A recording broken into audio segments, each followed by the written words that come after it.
Next case to come before the court is State of Ohio versus Thomas Reddington. Both sides ready to proceed? Yes, Your Honor.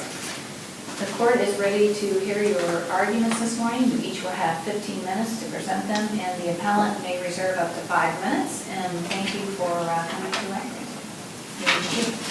Thank you, Your Honor. May it please the court, counsel, with your permission, I'll reserve 3 minutes. That's fine. Thank you.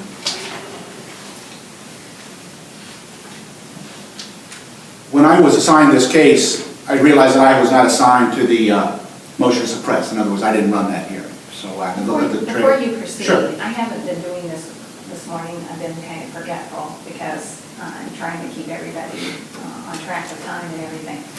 But just good appellate practice indicates to introduce yourself, and it's even more important now that we're videoing. Thank you, Your Honor. I apologize for that. Oh, no, that's no big deal. John I'm forgetting Quillen. myself. I'm Sure. Judge Carr, by the way. Nice to meet you again. Just kidding. Okay. I'm John Quillen, Assistant Prosecutor for the City of Medina, representing the State of Ohio in this particular matter today. And we are the appellant in this particular matter. When the matter was assigned to me, I didn't have any emotional investment in it. I didn't run the hearing. So I approached it by looking at the transcript and trying to draw upon whatever basic rudimentary understanding I had of motions to suppress. And it occurred to me that what we're doing is we are judging the police officer, not the defendant. We're looking upon the actions of the police officer to see whether they are proper, such that the admittedly relevant evidence ought to be admitted. Because if the police officer is wrong, then the penalty for that is to exclude or suppress that relevant evidence. Within the totality of the circumstances, did the police officer violate the rights of this particular defendant? So was he reasonable? Was he acting on a hunch? Was he on a fishing expedition? Or were there reasons that he could tell the court why he did what he did? The trial court found 3 faults with the officer's reasonableness. One, that the speed device that was used in order to make the initial stop was improperly identified, and I'll address that one first. The officer received information that this car was coming in from the Summit County area towards Medina area, westbound on State Road 18. He got behind that car, paced it with his cruiser, and turned on a radar machine in his cruiser. He had a radar machine in the cruiser. The radar machine indicated the defendant's car was going too fast. The pacing of the car indicated he was going too fast, both on State Road 18 and after they had turned onto a subdivision, a smaller subdivision road.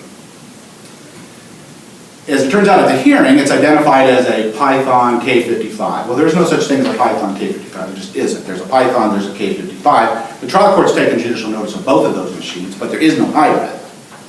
The court found that because there is no Python K55, therefore there was no identifiable machine used, and that his visual estimation was therefore unaided. The problem, the error that we would assign to that particular finding is that it was not unaided. In fact, he paced it with his car, and he used some kind of machine that he had testified he had calibrated before and after. He worked with some kind of machine, whatever it was called, and that machine also indicated that it was going too fast. So it was aided. It was aided by this radar machine. It was aided by the pacing. The foundational problem in the motion to suppress may very well result in a not guilty on that speed trial. But it shows the reasonableness of the officer. He wasn't fishing. He wasn't guessing. He was working with a machine that was in his car. I guess as I think about it, it's not a shoebox painted black that he pointed. It's something there that makes that measure speed.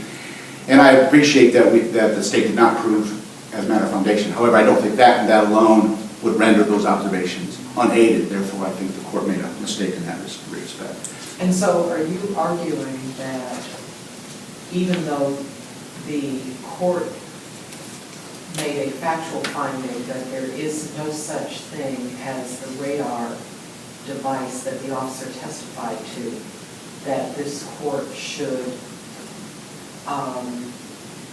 determine that it was either A or B? It was one of the two. Is that your position? No, Your Honor. No, ma'am. My position is the court found, as a matter of fact, that the officer's visual estimation was unaided.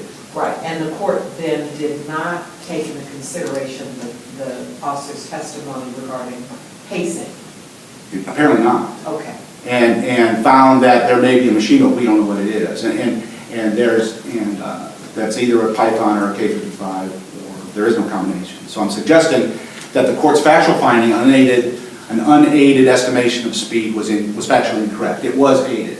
It may not have been identified. So again, so I can understand. So you're saying that it was aided by pacing as well as the fact that there was some radar device. It may not have been admissible when it came to time for the actual trial and may have resulted in an acquittal, but for purposes of pulling the driver over to begin with. Yes, Your Honor, because we're judging the cop, we're judging the officer. Was he guessing, and was this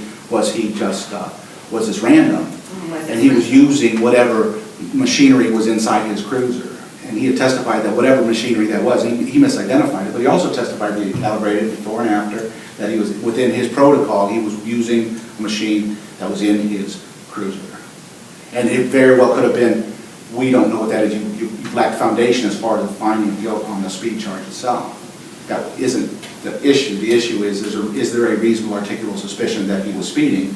The answer was yes, because my machine told me so, even though I forgot what it's called. But if we don't know what the machine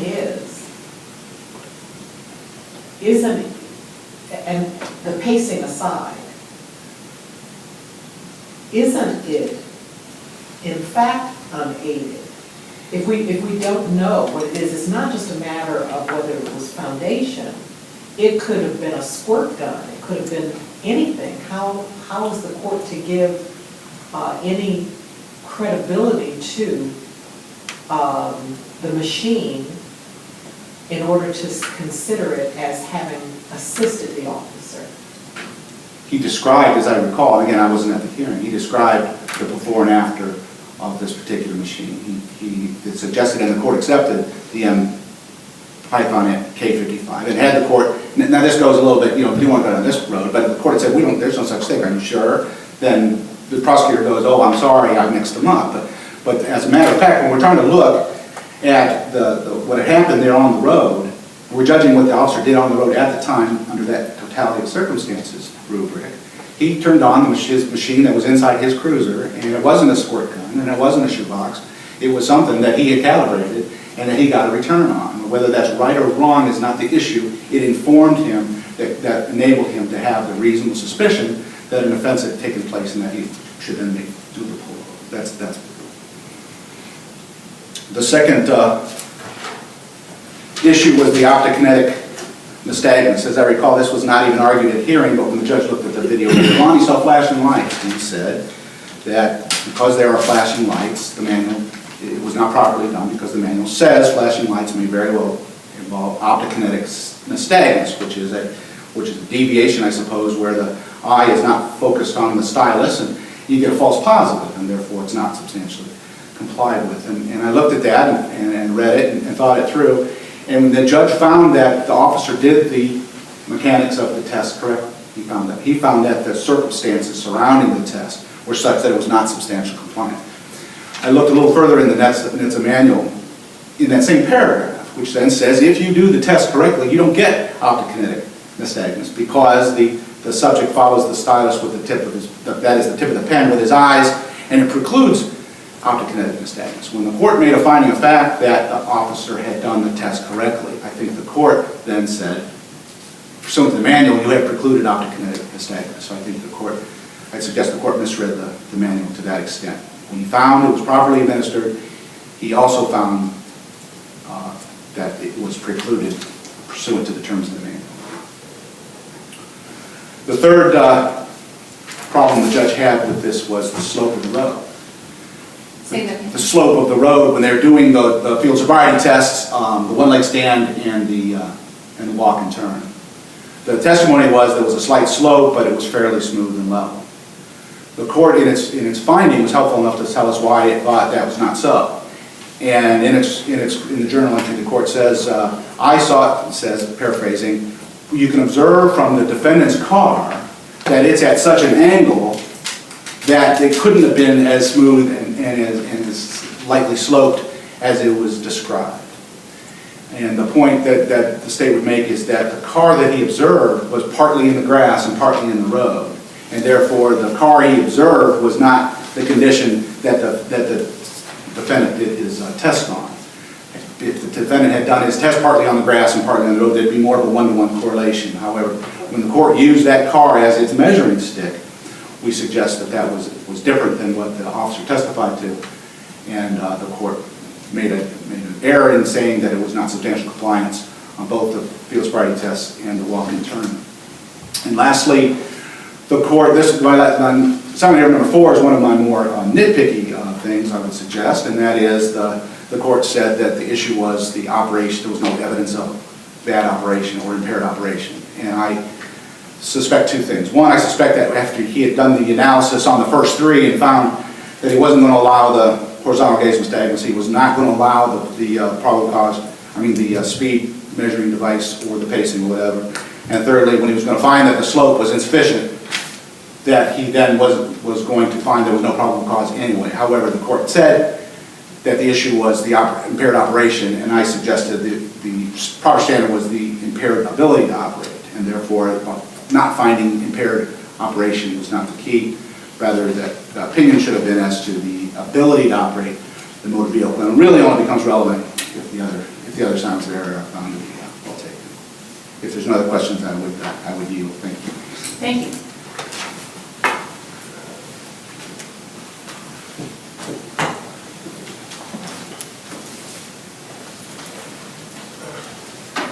Please the court, counsel. My name is Mark Gardner. My bar number is 0061172. I was Mr. Reddington's attorney in the trial court, and I would encourage the court to adopt and uphold what Judge Chase wrote in his opinion. Judge Chase has been a municipal court judge since 1987. He has 28 years on the bench. He's heard and seen virtually every single last thing there is to hear and see regarding a DUI case, and this one fit well within his wheelhouse of knowledge and expertise. We had that hearing, and in addressing some of the matters that counsel before me had spoke about, he's saying that the radar issue, that the court should somehow rely upon it because the officer said, I calibrated it before, I calibrated it after. Quite frankly, that doesn't mean anything unless you know what it is that you're doing.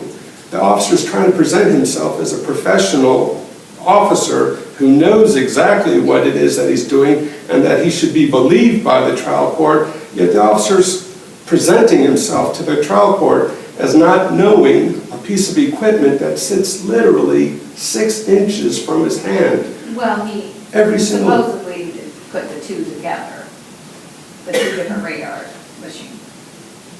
The reason why I would disagree with that statement, Your Honor, is because there is no putting 2 together. He has one radar device. Well, I understand putting the names together. But how can you mix up 2 different names unless Because you're nervous, because you're not thinking, because ain't no reason. I'm not arguing with you, I'm just saying, you said the officer didn't even know what radar equipment he had. And I'm just saying, could it be that he doesn't, it's not that he doesn't know, he just misspoke.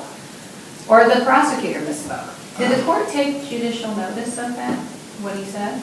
The prosecutor, I can't remember. Did the court say, yes, I do take judicial notice? None of what the officer testified to. The court did say that there is judicial notice on certain devices, and I believe you identified. I'm talking about at the actual hearing. Yes, Your Honor. So he said, when the prosecutor said, will you take judicial notice of this machine? He said, no, I won't. No, there was not judicial notice. It's, to my recollection, there was not judicial notice taken of this particular device. But the prosecutor asked for him to take judicial notice. I think in the court's decision, the court addressed the issue of judicial notice and that he has taken judicial notice. Okay. I don't believe... We'll read the transcript. I just, I can get things easily confused, unfortunately, so I thought I'd read that, but it's okay. So regarding that device, I don't think that the court can hang its hat on anything. As the trial court specifically said, it couldn't hang its hat on it. The prosecution brings up the issue of the term pacing. Pacing is not just a word that throws out saying I was following behind a car. There are specific items that actually have to be demonstrated in pacing. I actually have provided the pacing. This is actually a 4-page of scientific literature on what's required in pacing. I've provided to counsel this morning. May I? If it wasn't presented at the hearing, you can't present a test now. I'm sorry. As much as I'd like to get on the internet and look up stuff myself and go out to the scene and do all these things, I just can't do it, so. Addressing that, Your Honor, I believe that this is a scientific matter, and I think under Rule 201, that scientific matters that are beyond dispute are allowed even Maybe in in the the Court of trial Appeals. court, but not in the Court of Appeals. But go ahead. Anyway. We're just not gonna take it. I understand. Ron. So the issue of pacing, the trial court obviously didn't accept the issue of pacing. Remember that the trial court was the one who actually sat down and watched the video, both in the hearing itself and after the hearing. He had that ability to do that. And he specifically didn't bring up the issue of pacing because as we saw, or as he saw on the video, there was no pacing that was involved in it. That was just the officer's assertion of pacing. Or maybe it was that they didn't lay a foundation, a proper foundation to demonstrate pacing. Nothing, it was just a bald statement of there was a pacing involved. Well, what would have been evidence from the video of the officers engaging the pacing? Two parts to that. One would be watching the officer keeping at a solid distance, a steady distance away from the defendant. That certainly was not present in this video, not at all. So it was the officer's assertion, because he asserted that he paced him first on Rustic Hills Drive, and we actually see my client coming up to the stop sign at the corner of Rustic Hill Drive and River or Smith Road. There's absolutely no question there was no pacing involved in what was seen on the video. And once my client comes to the complete stop, already has his blinker on, as the trial court noted, well before approaching that stop sign, makes the turn in a perfectly normal, legal way, there's certainly no pacing going down the hill.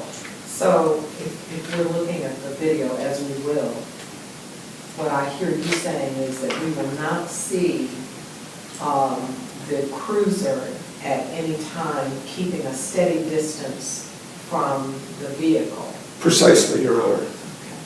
Court will not see that.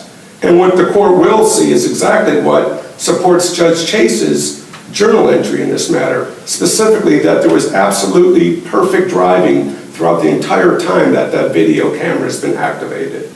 And I'd also like to bring up one additional matter. If the court does decide to give credence to the officer's statement of pacing, the case that I'd like to bring up is City of Cleveland versus Kia, which is, believe it or not, a 1952 case. And I'd like to read the syllabus, if I may. Where a municipal court ordinance makes it prima facie unlawful for a motor vehicle to exceed a certain speed limit in a described locality, a speed greater than the specified does not establish the commission of an offense or constitute unlawful conduct per se, but establishes only a prima facie case of the ordinance, which is essentially a rule of evidence. Did you cite that case in your brief? No, Your Honor. I was just looking for it. Judge Moore's way ahead of me. I apologize. City of Cleveland versus Kia, K-E-A-H. Well, the problem with that is, and you're going to say I'm picking on you today, but I'm just trying to follow the rules for everybody. We're not allowed to cite cases that we don't cite in the brief without asking for additional, to submit additional authority, and we don't allow additional authority unless it was something that you couldn't have gotten at the time the brief was filed, meaning something that's been decided after the fact. I perfectly well understand. The easier way for me to go is just reading 451121, which only makes it offense driving at a speed that is unreasonable for the conditions. That's the literal language of the statute that my client was cited under. Judge Chase made very specific findings that there was absolutely nothing that he observed, that he accepted as fact, that demonstrated my client was driving at a speed that was unreasonable for the conditions. He analyzed his driving behavior, he analyzed the roadway, he analyzed what he was driving by, whether people were there, the lighting, everything. And he's made the specific finding that my client's speed was perfectly normal. And in addition, the officer never even attempted to testify that my client's speed was unreasonable for the conditions. Driving above the speed limit itself, when you're not on the highway, when you're in the local area, is not an offense unless the speed is unreasonable for the conditions. That's 451121. So the officer, by his own omission, not saying that there was anything unreasonable about his speed, by Judge Chase's findings of fact that there was nothing unreasonable about my client's speed, sort of goes to refute the issue of pacing or radar or any other kind of violation which would justify my client having been pulled over in the first place. Was your client cited with speed as well as driving under the influence? Yes, he was, Your Honor. Addressing the issues of the field sobriety test, opposing counsel brought up regarding the HGN, when properly administered. He puts focus on that, but what he's not putting into the terms when properly administered is without the lights flashing in my client's eyes. When the lights are left on in direct contravention to what NHTSA says is supposed to be the case, then the tests are not properly administered. Judge Chase cites with great particularity the page, the line. He specifically goes through item by item in regard to all the tests and shows exactly why these tests were not administered. Well, he says though that wasn't even argued below. The inappropriateness of the HGN was argued below. But they opt to connect the nystagmus. He is correct that that was my failing, that I didn't bring up that specific portion of it. However, the facts that I did argue that the HGN was not administered appropriately in an appropriate manner was argued below. It's as if I argued the right issue, but I left off that justification for it.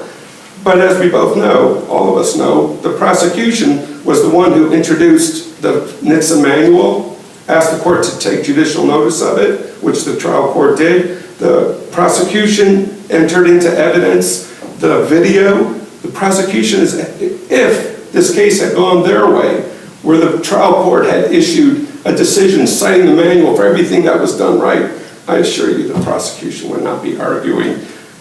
We can't trust what the trial court says because he cited chapter, line, and verse. They would be happy to have the court have accepted judicial notice and found for them in all sorts of other manners. What's good for the goose, Your Honor?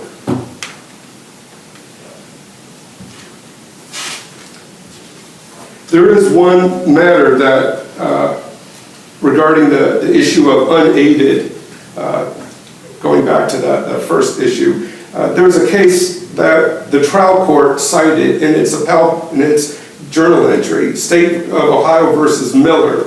I don't know if I'll bring it to the court's attention that there was one number missing from the citation, 2012 Ohio 6147. In the court's journal entry, I put down 147, but essentially that case, which Judge Chase cites, has a very significant quote that it says that the notion that officers may use unaided visual estimates of speed for arrest, charge, and conviction have been superseded and overruled by legislation. Allowing an officer to stop a vehicle on their subjective impressions that a vehicle is traveling in slight excess of the legal speed limit may permit officers to do what the legislature has abolished. The court is well aware that the case of Barberton versus Jenny originated in this court, went up to the Ohio Supreme Court where they said unaided visual estimations was acceptable to base a conviction being pulled over and the conviction on. And the legislature got a hold of that case and overruled it. Pretty lickety split on that. And that statute that's cited by Judge Chase, 4511.091, and interpreted by the case that he actually cites, State versus Miller, makes it very clear that it's not just being pulled over, not just being cited and convicted by, it's also being pulled over that a person has to be free from being stopped based on the officer's unaided visual estimation. The trial court wrote quite an extensive brief. The court, and this court is well aware of the standard of deference that the trial court is due. The trial court made specific findings and backed up each one of his findings with explicit citations to the NHTSA manual. I'd ask the court to accept the fact that the trial court did its job and did it in a highly professional way, and that the court, owing the deference to the trial court, should uphold his decision in this matter. Thank you very much.